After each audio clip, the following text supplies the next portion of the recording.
அனைவருக்கும் வணக்கம். இன்னைக்கு செப்டம்பர் 18ஆம் தேதி என்ன பொங்கல் பங்கு சந்தையில் தகவல் சொல்லியிருக்காங்க. அதை பார்த்தாலும் வழக்கமாக டிஸ்கிரிமினல் நம்ம சேனல் முழுக்க இன்ஃபர்மேஷன் ஷேரிங் சேனல் தமிழில் சொன்னால் ஒரு தகவல் பரிமாற்றம் சொல்கிறது எல்லாமே தகவல், எந்த ஒரு ரெக்கமெண்டேஷன் கிடையாது. முழுக்க இன்ஃபர்மேஷன். சில தவறுகள் இருக்க வாய்ப்பு இருக்குது, data mistake copy paste mistake இருக்க வாய்ப்பு இருக்குது. ஸோ நீங்கள் கண்டிப்பாக கிராஸ் வெரிஃபை பண்ணுங்கள். செபி ஸ்டேட்டஸ்ட்டை அட்வைஸ் கேட்டுக்கோங்க. நான் செபி ஸ்டேட்டஸில் நான் ஒரு சாதாரண இன்வெஸ்டர். எனக்கு தெரிஞ்ச தகவலை உங்கள்கிட்ட ஷேர் பண்ணேன். We are providing only information, no any recommendation. Please consult your financial advisor. It just information. First நான் பார்க்குறது சின்ன வீடியோ தான். சந்திரபிரபு இன்டர்நேஷனல் லிமிடெட் 19 ரூபா காயின் பேசி 1:2 ஸ்பிட் அனௌன்ஸ் போனஸ் அனௌன்ஸ் பண்ணியிருந்தாங்க. 2 ஷேருக்கு ஒரு ஷேர் போனஸாக தருவாங்க. ரெக்கார்டு வந்து 26 செப்டம்பர். செக்டர் வந்து ட்ரேடிங் அண்ட் டிஸ்ட்ரிபியூட்டராக இருக்காங்க. ப்ரைஸுங்கிறது அட்ஜஸ்ட்மெண்ட் நடக்கும். Dividend bonus split right issue எல்லாமே. அடுத்து பார்த்தீங்கன்னா பவுஷாக் லிமிடெட் 6340 ரூபா காயின் பேசி 1:2 ஸ்பிட்டும் 3:1 போனஸ் அனௌன்ஸ் பண்ணியிருந்தாங்க. ஃபேஸ்லி 10 இருக்காது, 5 மாற்றுறாங்க. ஒரு ஸ்டாக் 2 ஸ்டாக் ஆகும். 2 ஸ்டாக்குக்கு 6 ஸ்டாக்கு போனஸு. ஸோ டோட்டலாக பார்த்தீங்கன்னா ஒரு ஸ்டாக்கு 8 ஸ்டாக்காக மாறும். ப்ரைஸும் அதுமாதிரி அட்ஜஸ்ட் ஆகும். அதற்கான ரெக்கார்டு இன்றைக்கி அனௌன்ஸ் பண்ணியிருக்காங்க. அக்டோபர் 3ஆம் தேதி தான் ரெக்கார்டு. செக்டர் வந்து speciality chemical. AGA infra limited 1180 ரூபா காயின் பேசி 1:5 ஸ்பிட் அனௌன்ஸ் பண்ணியிருந்தாங்க. ஃபேஸ்லி 5 இருக்காது, 1 மாற்றுறாங்க. ஒரு ஸ்டாக்கு 5 ஸ்டாக்காக ஒரு ஷேர் 5 ஷேராக ஸ்பிட் ஆகும். அதுக்கான ரெக்கார்டு வந்து 10 அக்டோபர் 2025 சொல்லியிருக்காங்க. செக்டர் வந்து ரெசிடென்ஷியல் கமர்ஷியல் ப்ராஜெக்ட். அடுத்து நான் பக்கத்தில் அப்கமிங் போர்டு மீட்டிங் மே கன்சிடர் முடிவெடுக்க வாய்ப்பு இருக்காமல் சொல்கிறாங்க. எஸ்எம்சி குளோபல் செக்யூரிட்டிஸ் லிமிடெட் 140 ரூபா காயின் பேசி 24 செப்டம்பரில் போர்டு மீட்டிங் இருக்குது. அந்த போர்டு மீட்டிங்கில் போனஸ் கொடுத்து மூடப்போன்னு சொல்கிறாங்க.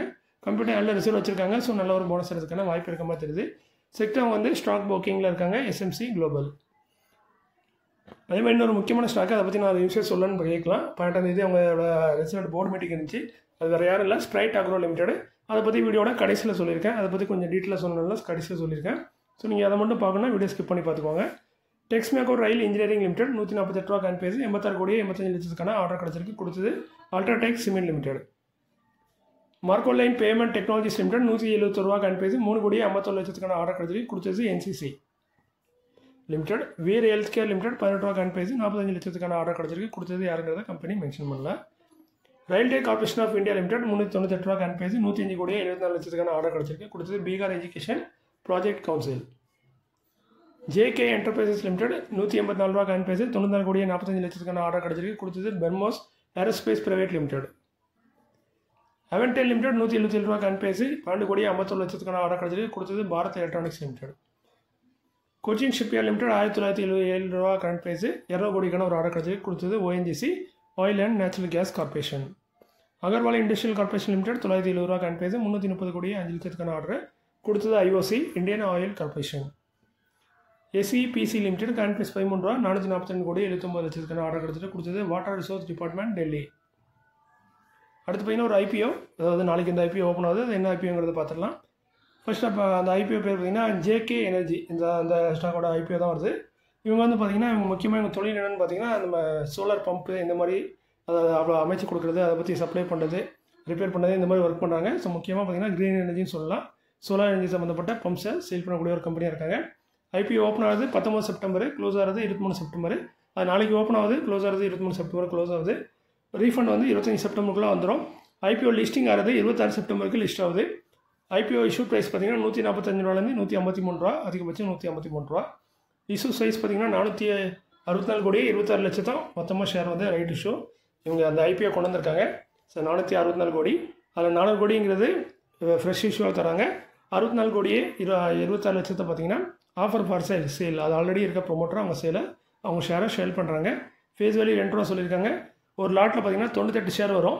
ஸோ மொத்தமாக நீங்கள் பார்த்தீங்கன்னா 14,994 ரூபா, கிட்டத்தட்ட 15,000 ரூபா நீங்கள் இருக்காங்க அவங்க அக்கௌண்ட்டில் பிளாக் பண்ணுற மாதிரி இருக்கும். இந்த ஐபிஓவை நீங்கள் அப்ளை பண்ணுறதா இருந்தால். அதுமாதிரி இவங்க ஃபண்டமெண்டலில் பார்த்தீங்கன்னா அசெட் வந்து 583 கோடி 62 லட்சம் இருக்குது. டோட்டல் இன்கம் வந்து 1,099 கோடியே 18 லட்சம். ப்ராஃபிட் ஆஃப்டர் டேக்ஸ் பார்த்தீங்கன்னா 133 கோடியே 21 லட்சம். நெட்ஒர்த் வந்து 209 கோடி. ரிசர்வ் அண்ட் சர்ப்ளஸ் 175 கோடி. டோட்டல் பாரோவிங்ஸ் பார்த்தீங்கன்னா 217 கோடிகிட்ட வச்சுருக்காங்க. ஸோ இவங்க வந்து இந்த ஒரு வருஷம் டேட்டா தான் ஆன்லைனில் கிடைக்குது, மிச்சதெல்லாம் கிடைக்கல. ஸோ இந்த கரண்ட் டேட்டா மட்டும் இருக்குது. அதுமாதிரி நம்ம முக்கியமாக நம்ம இந்த ஐபிஓ பற்றி பேசினாலுமே அது வந்து ஐபிஓட கிரே மார்க்கெட் ப்ரீமியம் பற்றி தான் பேசுவோம். ஸோ அந்த வகையில் பார்க்கும்போது இந்த ஸ்டாக்கோட இந்த ஐபிஓட கிரே மார்க்கெட் ப்ரீமியம் பார்த்தீங்கன்னா 28.76%, கிட்டத்தட்ட 28லேருந்து 29% இருக்குது. நேற்றோட இந்த ப்ரீமியம் பார்த்தீங்கன்னா கொஞ்சம் டவுனாக இருக்குது. நேற்று வந்து கொஞ்சம் 30க்கு மேலே இருந்துச்சு, இப்போ கொஞ்சம் டவுனாக இருக்குது. ஸோ ஐபிஓ அந்த கிரே மார்க்கெட் ப்ரீமியங்கிறது கொஞ்சம் டெய்லி மாறிட்டே இருக்கும். ஸோ நாளைக்கு ஓப்பன் ஆகும். ஓப்பன் ஆனதுக்கப்புறம் இது மேலே கொண்டு குறையவும் செய்யலாம், இல்லை கூடவும் செய்யலாம். ஸோ அதே மாதிரி நம்ம ஏற்கனவே லாஸ்ட்டாக பார்த்த ஐபிஓ பார்த்தீங்கன்னா அர்பன் கம்பெனி அந்த கம்பெனி லிஸ்ட் ஆனதுக்கு நல்ல ஒரு பெரிய ரிட்டர்ன் கொடுத்துருக்கு. ஸோ மோஸ்ட்லி நம்ம பார்த்தீங்கன்னா கிரே மார்க்கெட் ப்ரீமியம் நல்ல உள்ள ஸ்டாக்கை தான் எடுத்து போடுவோம். அதனால தான் நம்ம பெரும்பாலும் டிஸ்கஸ் பண்ண இந்த மாதிரி ஐபிஓலாம் பார்த்தீங்கன்னா நல்ல ஒரு ரிட்டர்ன் கொடுத்துருக்கோம், அதாவது லிஸ்டிங் ஏன் கொடுத்துருக்கோம். அதுக்கு காரணம் நான் கிடையாது, அதுக்கு காரணம் முக்கியமாக கிரே மார்க்கெட் ப்ரீமியம் தான். நான் செலக்ட் பண்ணாலே முக்கியமாக ஒரு கிரே மார்க்கெட் ப்ரீமியம் வந்து 20-30க்கு மேலே இருந்தால் தான் அதை செலக்ட் பண்ணி அந்த ஐபிஓவை பற்றி பேசுவேன். இது போக 2 ஐபிஓ இன்றைக்கி ஓப்பனாக தான் இருக்குது. பட் அது வந்து அந்தளவுக்கு பெருசாக கிரே மார்க்கெட் ப்ரீமியம் இல்லை. பட் கிரே மார்க்கெட் ப்ரீமியம் இருக்கிற ஸ்டாக்கை தான் நான் ஷேர் தான் நல்லா ரிட்டர்ன் தருங்கிற மாதிரி எந்த ஒரு கம்பல்சரியும் கிடையாது. இது வந்து ஒரு சின்ன யூகம் தான். மற்றபடி சில நேரம் பார்த்தீங்கன்னா இதுக்கு தலையை மாறாகவும் நடக்கலாம். அது நல்ல கிரே மார்க்கெட் ப்ரீமியம் இருக்கும், லிஸ்ட் ஆகும் போது ரொம்ப வந்து டிஸ்கவுண்ட்லேயே லிஸ்ட் ஆகலாம்.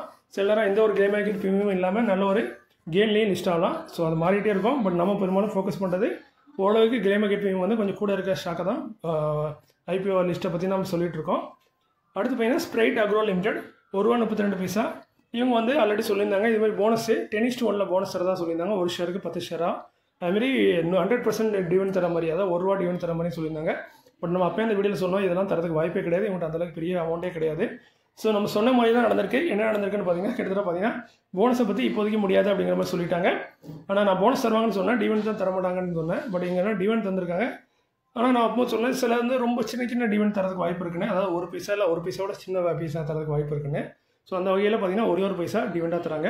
₹1 ஸ்டாக்கு 1 பைசா டிவிடெண்டுங்கும் போது உங்களுக்கு கிட்டத்தட்ட வந்து ஒரு 3/4% வருது, ₹1.32. அதுமாதிரி இதற்கான ரெக்கார்ட் பார்த்தீங்கன்னா 26 செப்டம்பர். இதோட பேமெண்ட் வந்து 15 அக்டோபருக்குள்ள உங்கள் அக்கௌண்ட்டுக்கு வந்துன்னு சொல்கிறாங்க. செக்டர் வந்து ட்ரேடிங் அண்ட் டிஸ்ட்ரிபியூட்டராக இருக்காங்க. ஸோ இந்த 1 பைசா டிவிடெண்ட் பார்த்தீங்கன்னா ஸ்டாக் வந்து மொத்தமாக அவுட்ஸ்டாண்டிங் ஸ்டாக் வந்து 107 கோடி கிட்டே இருக்குது. ஸோ 1 பைசாங்கும் போது கிட்டத்தட்ட வந்து பார்த்தீங்கன்னா 1,70,00,000 என்னமோ இவங்க செலவு பண்ணுற மாதிரி இருக்கும். ஸோ அந்த அளவுக்கு பணம் இவங்க வச்சுருக்காங்கன்னு கேட்டிங்கன்னா வச்சுருக்காங்க, ரிசர்வ் இருக்குது இவங்ககிட்ட. பட் எந்த பணம்லாம் பார்த்தீங்கன்னா போன வருஷம், அதாவது நம்ம போன வருஷம் இதே மே மாதத்துல நினைக்கிறேன் ரைட் இஷ்யூ கொண்டு வந்தாங்க. அந்த ரைட் இஷ்யூ மூலமாக மார்க்கெட்லேருந்து இவங்க கலெக்ஷன் பண்ண அமௌண்ட்டே 44 கோடி. ஸோ 44 கோடியில் கிட்டத்தட்ட 1 கோடியோ 1.5 கோடியோ அவங்கள்ட்ட கொடுத்துட்டு மீதி கம்பெனி பாக்கெட்டில் தான் வைக்க போகிறாங்க. ஸோ அந்த பணம் அவங்க அக்கௌண்ட்டில் தான் இருக்குன்னு நினைக்கிறேன். ஸோ இந்த மாதிரி ஸ்டாக்லாம் இப்போ பார்த்தீங்கன்னா ரைட் இஷ்யூ அதுக்கு தான் கொண்டு வருவாங்க, பெருசாக ப்ராஃபிட்லாம் பண்ண மாட்டாங்க. ப்ராஃபிட் பண்ண மாதிரி காட்டுவாங்க. அந்த பணம்லாம் பார்த்தீங்கன்னா எல்லாம் வர வேண்டியிருக்குன்னு தான் சொல்லுவாங்க, அதாவது ட்ரேட் ரிசீவபிளில் இருக்கும். அதாவது ப்ராஃபிட்னு இங்கே காட்டிடுவாங்க, பட் அந்த பணம் அக்கௌண்ட்டில் இருக்காது. அதாவது எங்களுக்கு அவங்க தரணும், தந்த உடனே எங்கள் அக்கௌண்ட்டுக்கு வந்துடும் அப்படிங்கிற மாதிரி சொல்லுவாங்க. அந்த அமௌண்ட்டே ஒரு பெரிய அமௌண்ட்டு, கிட்டத்தட்ட 66 கோடியே இவங்களுக்கு வந்து ட்ரேட் ரிசீவபிளில் இருக்குது. பட் இவங்க மொத்தமாக பண்ண பிஸ்னஸே பார்த்தீங்கன்னா 66 கோடி இருக்காது. ஸோ அந்த கடந்த 4-5 வருஷத்தில் பண்ண ப்ராஃபிட்டே பார்த்தீங்கன்னா 66 கோடி இருக்காது. ஸோ அந்த அளவுக்கு பெரிய அமௌண்ட் வந்து வெளியே இருக்குதுன்னு சொல்லுவாங்க. ஸோ அதனால் இவங்க கையில் பணமே இருக்காது. அப்போ பணம் எங்கேருந்து தான் வரும்னா நம்ம இது மாதிரி ஷேர் ஹோல்டர்கிட்ட தான் ஷேரை விற்று நம்மளோட பணத்தை வாங்கி அந்த பணத்தை வந்து ரொட்டேஷன் பண்ணுவாங்க. ஸோ அந்த வகையில் இந்த கம்பெனி போன வருஷம் மேல பார்த்தீங்கன்னா ரைட் இஷ்யூ கொண்டு வந்து கிட்டத்தட்ட 44 கோடி என்னமோ கலெக்ஷன் பண்ணியிருக்காங்க நம்ம ஷேர் ஹோல்டர்லேருந்து. அந்த பணத்துலேருந்து 1 கோடியோ 1.5 கோடியோ எடுத்து இப்போ நம்ம கையில் கொடுத்துட்டு 1.5 கோடியை நீங்கள் வச்சுக்கோங்க, 30-40 கோடியை நாங்கள் வச்சுருவோன்னு வச்சுக்கிடுவாங்கன்னு நினைக்கிறேன். ஸோ இந்த மாதிரி ஸ்டாக்கில் இந்த மாதிரி நியூஸ்லாம் வந்தால் கொஞ்சம் ரொம்ப எச்சரிக்கையாக இருங்க. திரும்ப ஒரு தடவை இதை சொல்லிவிட்டு இந்த வீடியோ என்னோட முடிச்சிடுறேன். மீண்டும் ஒரு நல்ல காலையில் உங்களை திரும்பவும் சந்திக்கிறேன். நான் சொன்னதுக்கெல்லாம் நடந்ததுங்க மாதிரி அர்த்தம் கிடையாது.